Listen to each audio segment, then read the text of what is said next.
relief. What up? What up? What's up, man? It's been a while. We haven't seen you back here in a minute, man. Welcome back. I know. Thank you. Thanks for having me back in here, man. It's good to be here. It's weird that the sun's so freaking bright right now. The sun's out. Yeah, it is, and we had all kinds of crazy weather this week and rain and all that, and it got all nice and bright for your performance, I guess. Yeah, they said I brought the storm when I came in. Everyone's like, "Man, it's you brought the storm. You brought the storm. It's not rainy out here." But hey, it cleared out. Sun shining on the way on the bus. I was like, beautiful, blessed, man. That's what's up, man. Speaking of which, you had to bring it, storm and everything, kitchen sink to where I was like, how happy are you with your performance? Or it wasn't the prettiest one. You think you could have done a little crispy, a little better? You know, he was a tough guy. I know, real explosive. He tried to freaking punk me at the weigh-ins or something. Tried to like follow me, like try to like, you know, I'm a vet, bro. I've been here for a long time. I ain't no punk, you know. I think he tried to intimidate me. I don't know if it was like a little guy syndrome thing, but he tried to punk me. It didn't work. I knew he'd try to throw big and wild and crazy, but I think I stung him in the beginning of the first round, and then he didn't really like lunge much. And my corner said, "Hey, pressure," because he needs space to like charge up and attack. So we're just on him. So he wasn't really comfortable in there, and we got the dub, man. I wanted to put him away. Cracked him a bunch of times. He's tough. You know, he goes to sleep and stuff. Like the last fight he lost by choke, like he went to sleep. So he's tough. But, you know, I did my best. Definitely tough because there was a sequence there where he hopped in, tried to get close. You landed this picture perfect counter shot, and he ate that. I was like, this dude didn't even drop it. You hit hard. So, wow. Yeah, he's tough. He's tough. And you can see it. He's explosive. He's mean. Good win. Was that part of the game plan going in or something that you guys adjusted during the fight to make him overcommit, make him overwork, and make him uncomfortable? We wanted to pressure him, but feint him because he throws. If he's hella explosive and fast, so he's like a trap. Like you touch him and then he attacks, like a bear trap. So we tried to feint and get in, and he doesn't carry his emotions too well. You know, I feel like he gets outside of himself, so we use that against him. And how awesome was it to be able to just, I know the team picks it apart, y'all see the tape, you get in there with confidence, but one of your best weapons now is just to be that veteran, that young vet. Yeah. And have that experience, man. I know you went ahead and reached down in that bag and pulled out some tricks. Yeah, I've been here with some of the best guys in the world, you know, and it shows, man. I use it. I've been, when I was saying before this fight, like this is accumulation of, because this is my last fight on my contract, you know. So to lose would be terrible, you know. And so I said, you know, this isn't just this training camp. This is all my fights. This is my whole career. This is everything on the line. You know, you lose fights in UFC, you're out of here. I can't go out like that. You know, I've been here 7 years, man, and this is my 20th win, my 20th pro win. Been in UFC 7 years. This is my 16th fight, I think. I've been here a long time, and I love it. I love it here. I'm getting better. Man, what can I say? That's awesome, man. Thank you for sharing that. And just a little bit of insight into stuff that we don't see. When it is that last fight on the contract, do you look at it as like my job's on the line, or I need to show out? Totally. I mean, that's not all you think about, but that's part of it, you know. I try not to put too much pressure on myself. It's really a privilege to be here. Like, I don't have to fight. I love the fight. I was all pissed off before fight week, the week before fight week. You know, people messing up my burgers and stuff. They get in fight mode. My fuse gets low. But once it hit Monday, man, this week, I was so happy and smiling. And like, it's fight week. I love this. I train every day, 4 times a day, killing myself with my teammates, grinding. It's not fun, but we're learning. And all that's for this.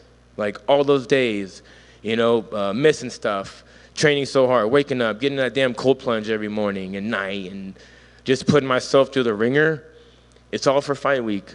And my coach, Janie Patterson, says, my mental coach, he goes, only night that matters is February 10th for those 15 minutes. Everything you do, it don't matter if your best day was in January. It doesn't matter if you had a shit night of sparring. It doesn't matter if this and that. everything you do, it matters tonight. And we got the job done. That's what's up, man. And what you did definitely mattered to two people whose opinion matters. But how confident were you when the judges were being announced? 100%. I don't know. They said it was Saul D'Amato. I cannot stand Saul D'Amato. Saul D'Amato, if it was him, I don't know if it was, but they said it was him, the other judge. He had me on the Neil Magny losing. He has me on numerous fights. Tim Means, all these split decisions, he picks against me every single time. I don't know if I did something in the past life to him, if I did something to him or something. But Saul D'Amato hates me. He does. But we won. We totally won. Like him. Like ask him. He knows I won. It was him. See? Purely coincidental. We'll say it's a coincidence. It's every time. Well, how about this? You got Look the at win. Saul D'Amato, man. You got the win in Vegas. Back in that victory. Everybody knows you're a Cali guy. Niners in the Super Bowl. Who's gonna win and why? I'm a Raiders fan, man. So, I'm a Raiders fan. But I will tell you, I watched the last game with the Niners. Purdy's a beast, bro. Debo, McCaffrey, Ayuk, they're so sick. They're so dope. Like I don't even watch football because the Raiders have been bad for so long, But just watching for pure entertainment, the Niners are sick with it right now, and I got the Niners. Kittle, Bosa, it's like a super. I like I fight, right? I'm by myself fighting. They perform like individually, just how good Purdy is, and just underdog, man, and just they're ballers. I can't hate on anyone balling out. Well, you did pretty good yourself. Congrats on the win, my man. Thank you, bro. That was good. Like you said, this was in fact your 16th fight, man. You've been doing this for like 15 years. Do you still feel? I mean, you're 38. You're not old by any means, but do you still feel like you're? I love it. Wrinkles. I mean, you still loving it? I love it. Yeah, I'm learning. I'm getting better. My cardio's getting better. My wrestling's getting better. He had me on the cage, and I was just like, whatever. I'm getting wrestling with my guys, man, and. Yeah, Anthony Hernandez, shit, he's fighting next week. We're working together every freaking day, man.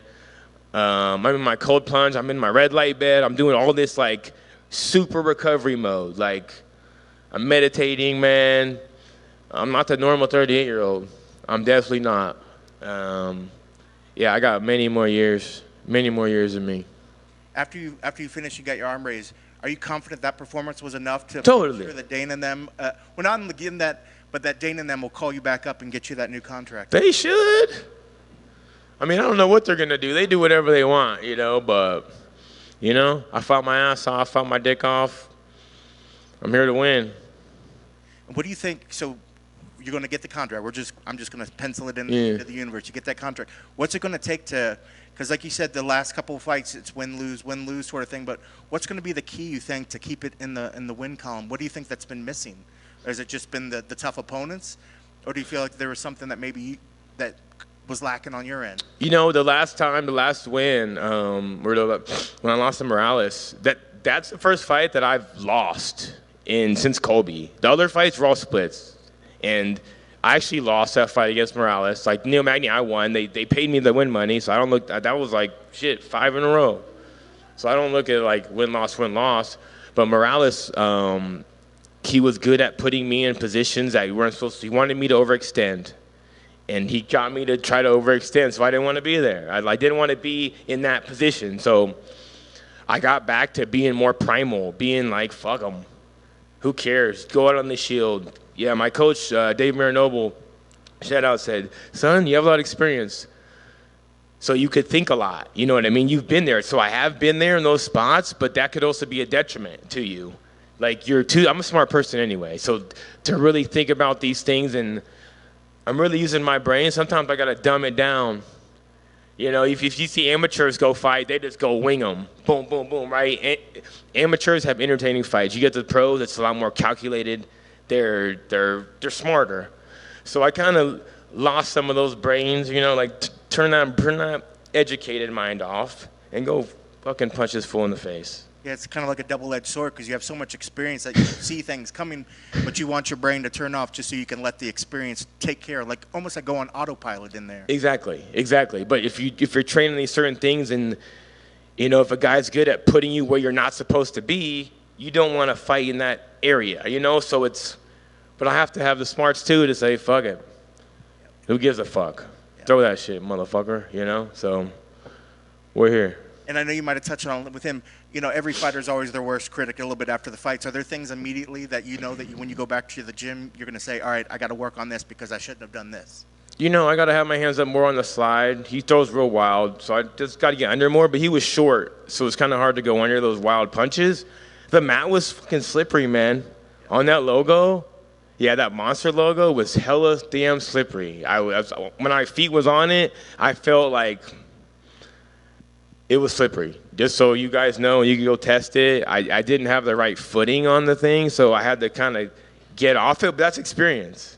I was like, okay. Yeah, I remember that in there. But, more fame. Yeah, he was good, man. But he was tired, and he was, kind of telegraphy, and I wish he would have threw more. Because we had some counter shit for him, man. But he didn't throw. As much as we thought. All right. And last for me, you kind of touched upon it.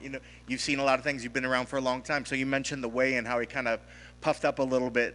Was that still sort of fun? Did that kind of get your juices flowing? Yeah. Fight night? Yeah. Like I said, I've be former world champions, and we're in here, and we face off. Yeah, dude. When we were backstage, he's all standing. So we're front to back. This is my 16th one. We're front to back on the weigh-ins in the back. He's all standing all sideways, like trying to get me to stare at him. He's trying to intimidate me and shit. I'm just like, so I'm looking at him, like, what's up, and then he's just still standing on everyone else.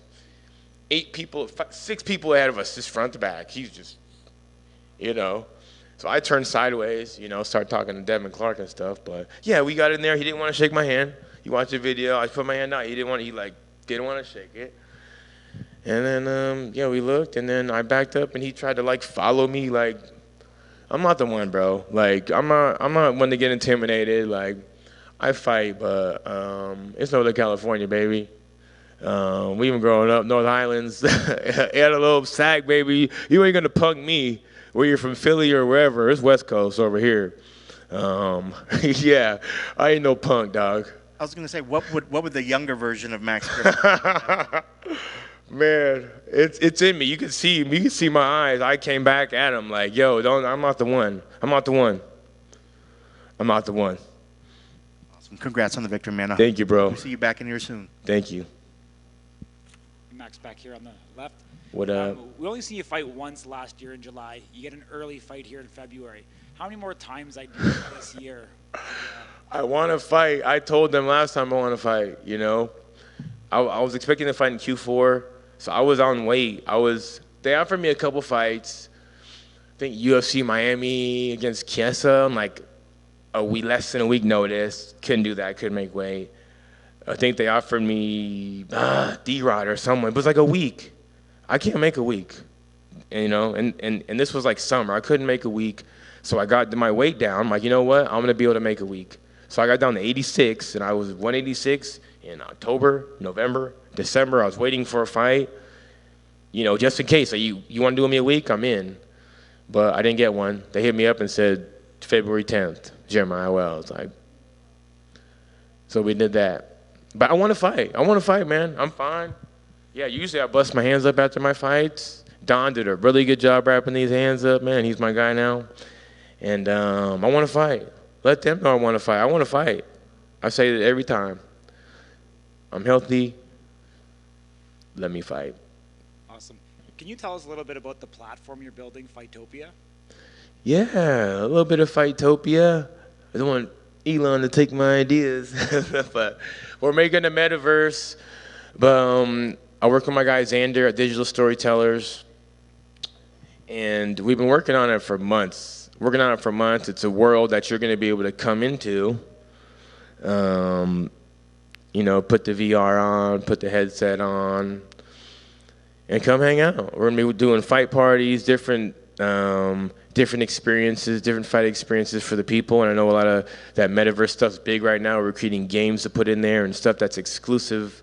Even merch. We would buy merch, and then in the game you can have the same merch and stuff. And we're just trying to expand this brand, this Max Payne brand.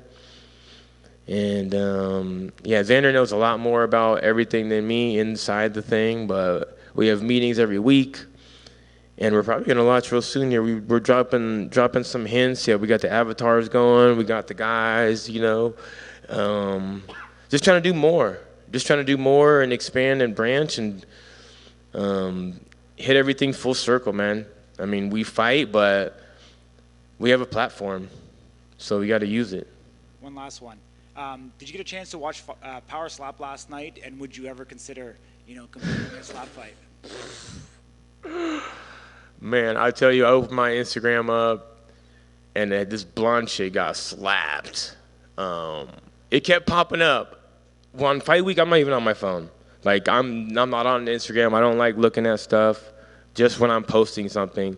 But I open it up, girl getting slapped. Like, damn. And then I flip down. It's another thing. Girl got slapped. Damn, another one. Girl, it's the same. It had to be the same girl. Some brown-haired chick with braids freaking slapped the shit out of this chick. I would never do it. I don't like it. I don't like people getting slapped like that. And just defenseless. You flip a coin, and it's a shit end of the stick, man. If you get slapped first, yeah, dude, I don't like it. It's brutal. People get hurt. People get stiff. Yeah, I don't like defensive people getting slapped for like pennies. I don't like it. Thank you. Yeah. Max, right here. What's up with it? Earlier, you talked about meditation. Are there any other forms of mental health activities or recovery that you do? Oh, man. I probably recover more than I train, really. I do the trifecta 450 light bed weekly. I get on the PEMF, pulsating electromagnetic frequency bed. I get on that weekly. I'm on the Normatex every day. I'm in my mod tub cold plunge every day. The meditation thing, though, I have, it's called a muse, and it goes on your head, and it knows when your mind's panicked. It knows when you're focused. Like, it's like you put this thing on, it has these sensors, and then it puts this just this rainforest thing I do, and it goes like torrential rain, like downpour. Your mind like panics, and you have to like focus in and breathe, and then it'll like go away. The rain will like settle. You hear birds tweeting, tweet, tweet, tweet, and then you just think of something else, and it goes. So somehow they got these neurotransmitters on that thing, but it really, if you could be in the moment, it's over, man. I've never been so in the moment. This fight, my corner was talking to me. I was kind of talking to them, and I just felt so present, man. You got to be present. But this meditation, I'm breathing, bro. I'm mouth taping, bro. Like, I'm sleeping with tape on my mouth. I'm a crazy person. My wife is like looking at me like I'm crazy. But it's so helpful for your body, lowers your resting heart rate, lowers your blood pressure. Yeah, read the book. It's called Breathe by James Nestor. I got the book 3 weeks ago, and it changed my life. It boosts your cardio up. Like, there's so much. Everyone needs to read the book. I'll help everybody who's listening here. James Nestor, Breathe. I read that book and bought mouth tape an hour and a half later. We're not supposed to breathe out our mouths, bro. We're supposed to breathe in our nose. Like, it helps you not get sick. There's so much data. There's so much data that people don't even know. It's like the world doesn't want people to know about it. But you learn about it. Sleep apnea, hella people snore and shit. Like, it takes all that shit away. It's just game changer, bro. Yes, sir. Thank you. Thank you, bro. Good? Clear? Clear? Clear. Thank you, guys. See you next time. Right on, dude. Get that contract.